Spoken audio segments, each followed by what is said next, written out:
Es una colaboración que se traduce en puestos de trabajo, en facturación, que se traduce, cómo no, en pago de impuestos,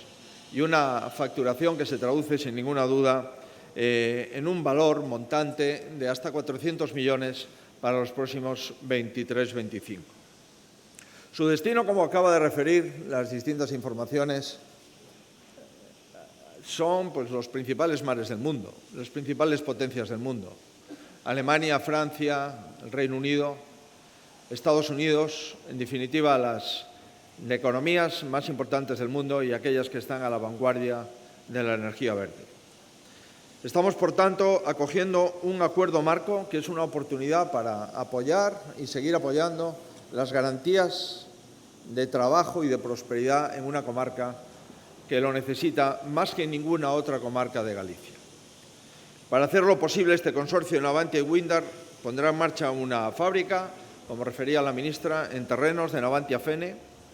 en el que vamos a mejorar las capacidades de este astillero público y en el que va a permitir abrirse un nuevo producto dentro del sector de las cimentaciones marinas fijas, porque el portfolio de productos de este sector acaba de comenzar y estoy convencido que los que van por delante tienen camino recorrido en relación con otras instalaciones que acaban de empezar o que todavía no han empezado. Esto ratifica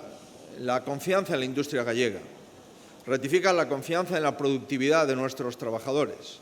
ratifica la confianza en la estabilidad de nuestras instituciones, ratifica, en definitiva, que cuando tenemos una oportunidad en Galicia intentamos aprovecharla. Es un mensaje que debemos de seguir difundiendo. La industria gallega tiene potencial. Si tenemos trabajo, tenemos, sin ninguna duda, capacidad para producir productos con valor añadido y que compiten con cualquier otro astillero del mundo